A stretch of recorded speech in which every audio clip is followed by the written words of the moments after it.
안녕하세요. 북한을 읽어주는 오디오 이영주입니다.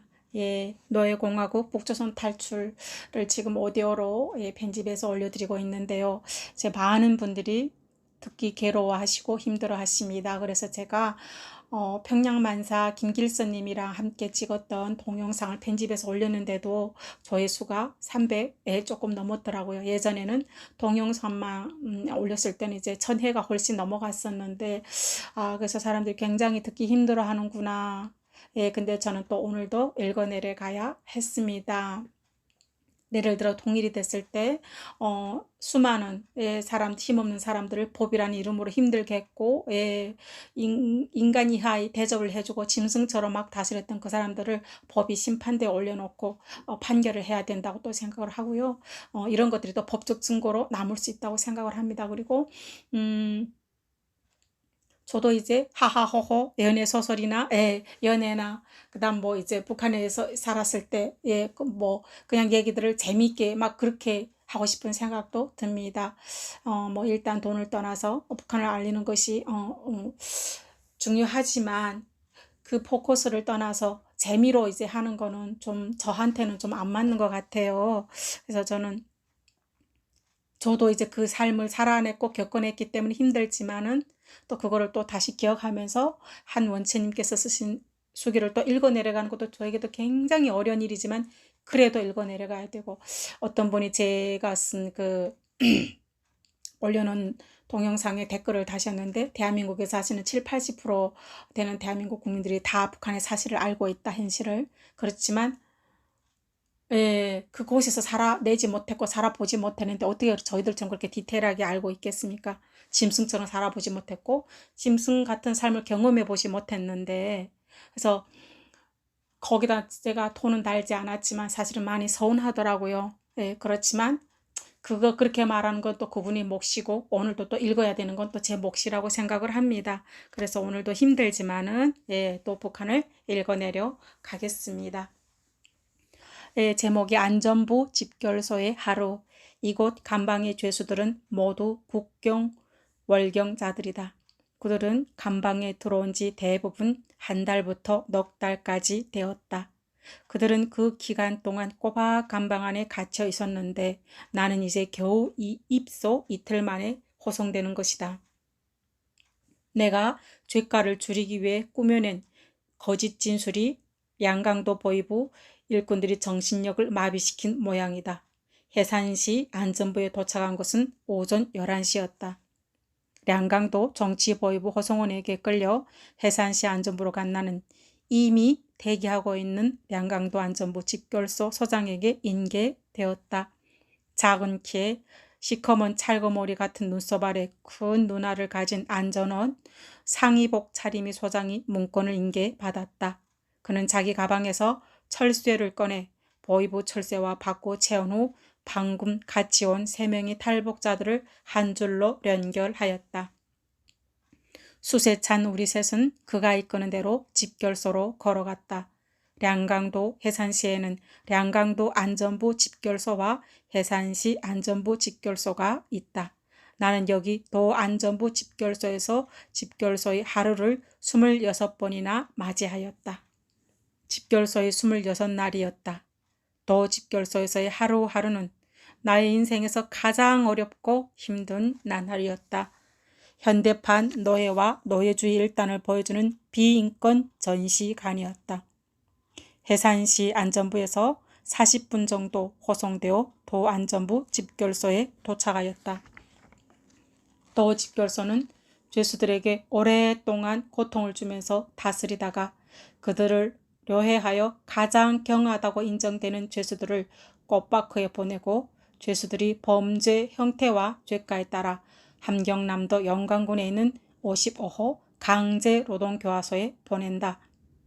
또 전국이 각 도에 홍보하여 해당 도 안전부에서 자기 도의 범죄자들을 찾아가게 하거나 범죄자들을 해당 도 안전부나 해당 시 군 안전부에 데려가기도 하는 기능을 수행했다. 소장은 집결소에 도착하자마자 수세를 풀고 나를 당일 직일관에게 보냈다. 직일관에게 접근한 나는 그의 옆에 다가가 섰다. 지길관은 아니꽃 눈길로 나를 쳐다보면서 이건 어디서 온 천뜨기 놈이냐? 선생님께 인사할 줄도 모르냐? 어디서 교양 잘 받지 못한 놈이 들어왔구나 하며 건방지게 놀았다. 나는 기가 꺾여 젊은 그놈에게 머리 숙여 인사하였다. 야 임마, 인사하는 본때가 왜 그래? 허리 굽혀 인사하란 말이야. 다시 한번 해봐. 입소한 첫날부터 단단히 큰 압력을 주려는 심산이다. 나는 90도로 허리 굽혀 다시 인사하였다. 그런 다음 직일관실의 입 소대장에 오늘 날짜와 이름, 성별, 생년월일, 거주지를 기록하였다. 기록을 끝낸 직일관은 집결서 마당에서 강제 노동하는 죄수들을 감시하는 안전원 특사를 가리키며 말했다. 저 선생님한테로 가라. 거기 가서 인사로 똑바로 해라. 나는 집결서 마당 안쪽으로 들어가서 특사에게 허리 굽혀 인사했다. 특사는 내게 물었다. 집이 어디냐? 함경남도 공군입니다. 공손히 대답하는 나를 보더니 내게 말한다. 너 그게 무슨 꼴이냐? 아래 위에 속옷만 입고 나타났어. 나는 중국 만장 변방대에서 바지와 상의를 빼앗긴 이야기를 했다. 그는 나더러 별꼴 다 보겠다며 일을 시켰다. 집결소 마당에서는 30여 명의 죄수들이 도끼와 톱을 쥐고 강제노동을 하고 있다. 여러 명씩 조를 나누어 쌍톱으로 아름드리 잎갈나무를 절단했다. 길이가 30cm 정도 되게 절단하면 도끼를 쥔 패들은 그것을 잘게 쪼갰다. 여기 집결소 안전원들이 게을라기용 화목을 준비하는 것이었다. 나는 톱질하는 조에 속했다. 3명씩 한 조가 되었다. 잘 먹지 않는 쌍톱으로 절단하자니 매우 힘들었다. 한 명이 통나무를 타고 앉아 붙들고 2명이 톱질하는데 뒤에서는 안전원 특사와 집결소 죄수반장이 고래고래 소리를 지르면서 이마에 땀이 나오지 않았거나 걸썽걸썽이라는 기미가 보이면 여지없이 때리며 발길로 차댔다. 죄수들은 곁눈질도 못하고 힘겨운 노동을 해야 했다. 통나무 한 토막을 채 절단하기 전에 벌써 이마에는 땀방울이 맺혔다. 쌍톱을 당기는 두 팔은 맥없이 후들거렸다. 통나무 몇 토막을 절단하니 12시가 되었다. 점심시간이었다. 점심 식사 모여 소리에 죄수들이 순식간에 한자리에 모였다. 나도 대렬 속에 들어섰다. 집결소 마당 한가운데 밥, 식기와 국사발이 려를 지어 놓이고 마당 한가운데서 선생님이 구령에 따라 식사가 진행된다. 그런데 식사 구령을 내리던 선생님은 나를 가리키며 말했다. 오늘 들어온 이 새끼는 밥 먹이지 말아라. 그 말을 들은 식모 여성이 내 앞에 놓은 밥그릇을 가져갔다. 나는 허전한 마음으로 밥 먹는 사람들을 보고 있다. 언제나 새로 들어온 신자에게는 첫 끼에 밥을 먹이지 않고 굶기는 것이다. 나는 집결소 주위를 살펴보았다. 집결소 건물은 북향으로 앉은 단층집인데 동서로 길게 놓이고 건물이 약 100m 앞에 조중 국경 압록강이 흘렀다. 집결소 간방과 관리소 안전원들이 사무실은 하나의 건물로 이어졌다. 건물 주변은 넓은 면적으로 널판자 울타리를 치고 그 안에 남새 부업 텃밭을 꾸렸다.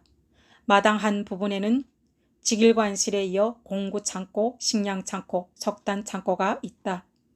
석탄 창고 앞에는 폐차가 다 된 승려 자동차 한 대가 서 있다. 죄수들은 식사가 끝나자마자 또 강제노동을 시작했다. 통나무 절단과 나무 패는 작업이 계속되는 가운데 안전원 특사 선생님이 호령 소리와 함께 채찍질 죄수반장이 쌍스런 욕지거리가 끌어 번졌다. 저녁 6시 식사 시간이 되어 마당에서 통나무 패던 사람들 외에 시내로 일하러 나갔던 사람들이 모두 들어왔다. 70여 명의 죄수들이 모여들었다. 아직도 10여 명은 검산리 부업밭에 며칠째 이동작업 나갔다가 들어오지 않았다고 했다. 이들은 모두가 실패한 탈북자들이다. 중국 국경을 넘은 죄로 여기 집결소에서 강제 노동을 당하고 있다. 마당 한가운데서 죄수들이 넋줄로 행대지어 질서 있게 발바닥만 땅에 붙이고 엉덩이를 쳐든 상태로 어쩡쩡하게 앉아 저녁 식사를 한다. 여자 죄수도 20여 명이나 된다. 나는 이날 처음으로 도안전부 집결소에 들어왔다. 때문에 집결소 생활과 규율에 대하여 전혀 모르고 있었고 그저 남들이 하라는 대로 따라할 뿐이다. 저녁이 되어 모두 각자의 감방으로 들어갔다. 나는 3호 감방에 배속되었다. 도안전부 집결소는 1호 감방부터 6호 감방까지 있다. 매개 감방 규격은 너비 4m, 길이 6m의 온돌방이다. 온돌면은 순수 콘크리트 바닥에 깔개도 없다. 감방 안에 남쪽 방향 벽체위에 0.3 곱하기 0.8m의 개구에 쇠 살창을 댄 환기구가 있고 동쪽 벽 중심에 0.5 곱하기 1.5m의 철판으로 만든 출입문이 달려있다.